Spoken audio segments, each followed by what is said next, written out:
Meu nome é Álvaro Rodrigues Bueno Fernandes, eu sou pediatra e trabalhei praticamente a minha vida inteira no Hospital Universitário da USP, no ambulatório de atendimento a filhos de funcionários, docentes e alunos, e trabalhei também em pronto-socorro vários, inclusive no pronto-socorro infantil Sabará, que na época, isso em 82, 92, era o único pronto-socorro infantil pediátrico de São Paulo. Eu entrei na faculdade querendo fazer cirurgia e cirurgia plástica. A pediatria na época era um curso muito apaixonante. Quando você descobria que a criança não era um adulto em miniatura, que tinha as características próprias dela e que você começava a ver aquele mundo, isso era muito apaixonante. Então, na faculdade onde eu fiz, os professores eram eu fiz a Santo Amaro, OSEF. Os professores eram da USP, da Santa Casa, da Escola Paulista, da época, Escola Paulista de Medicina, né? Então, você pegava um pool de gente interessante, com ideias interessantes e diferentes. Então, eles mostravam a pediatria como uma coisa maravilhosa, que é, né? E mostrando aquilo que você trabalhava não só com a criança, como com a família, com pai e mãe, com avós, com tios, com todo mundo, com nutrição, com tudo. Na época era assim.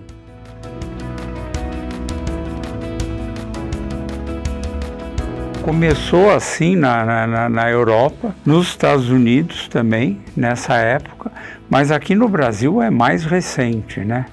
Rio e São Paulo começaram com 1920, 1930, se eu não me engano, tá? Aqui em São Paulo nós tivemos, por exemplo, um dos grandes pediatras foi o Dr. Pedro de Alcântara, que dá nome ao Instituto da Criança. Isso é década de 40, 50 no máximo, entendeu? E ele formou gerações de pediatras. Lembrar também que os grandes serviços públicos começaram com pediatria nessa época, 50, 60. Você tinha dificuldade de pesquisa na época, não existia Google, não existia internet. Então, para você fazer pesquisas, você tinha que fazer levantamentos bibliográficos. O único lugar melhor aqui em São Paulo era na BIREME, na Biblioteca Regional de Medicina, que era na Escola Paulista. Você tinha que ir lá fazer pesquisa, era uma dificuldade, pedir o artigo, pedir a revista, estudar, levantar, era muito mais difícil.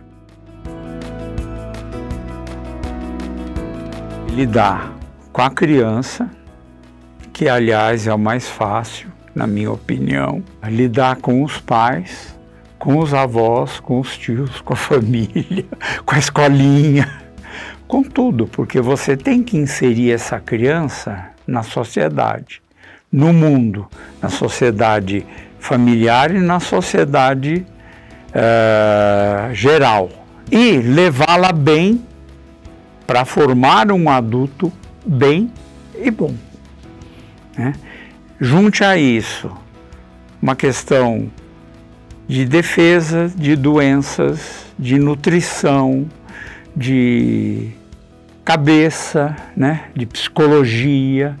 Então, você tem que trabalhar um mundo em relação àquela criança. Por isso que eu falo, é mais fácil cuidar da criança, porque a criança complica menos. Quando eu comecei na USP, a maior parte dos alunos que eu atendi, os filhos de alunos, eram filhos de africanos, que era uma época que estava uma grande onda de alunos, de imigrantes africanos para lá. Então eu tinha que trabalhar com os hábitos deles, com os hábitos alimentares, com hábitos de higiene e tudo mais. Depois nós tivemos uma leva, depois de uns 15 anos que eu estava lá, 15, 20 anos, uma leva de quando acabou a União Soviética, veio um monte de professores da ex-União Soviética. E aí começamos, tanto que eu tinha uma pacientinha minha, que ela falava português e ela vinha em todas as consultas de imigrantes soviéticos para me traduzir. E era uma menina de 11, 12 anos.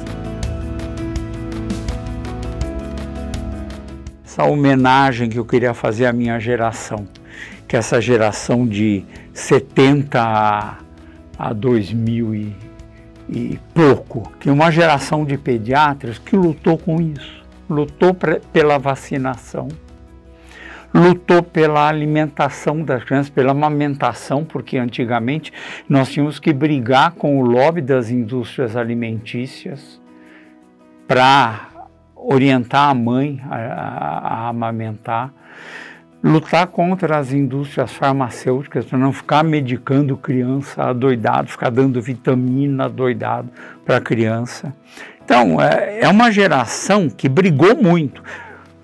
Erramos em muita coisa. Se você for ver pelos padrões atuais, tinha coisa que nós fazíamos que hoje os pediatras vão olhar para mim e falar: monstro, você fez errado, não é assim, você não podia dar isso para a criança. Era o que tínhamos. Nós tínhamos que lutar contra uma ditadura, contra uma inflação no Brasil, e nós tínhamos que fazer as crianças comerem. Entendeu? Então, vou te dar um exemplo só. A minha geração usava muito peixe para criança, porque era barato. Frango era caro. Quem baixou um pouco frango foi Plano Real. Carne sempre foi cara. Então, a gente usava peixe. Hoje, você, quando fala isso para um novato, para um aluno, ele... Você usava isso? Eu usava, mas era o que se tinha para dar. Inclusive, aqui, nós temos um exemplo grande. Por exemplo, tem um membro do Conselho, que é membro da ALCA, da Academia de Letras, o Dr. Mário Santoro, trabalhou comigo na Secretaria do Menor, quando se começou a falar de direitos das crianças, que não se pode bater em criança, que não pode maltratar, que tem que tomar cuidado. Isso antes do ECA, antes do Estatuto da Criança e Adolescente. Então, veja, é uma geração precursora de um monte de coisa. Claro que nós dependemos desses papas da pediatria, que vieram de 20, 30 e 40. Mas hoje o pessoal tem dificuldades? Tem, mas ele já tem uma coisa mais pronta.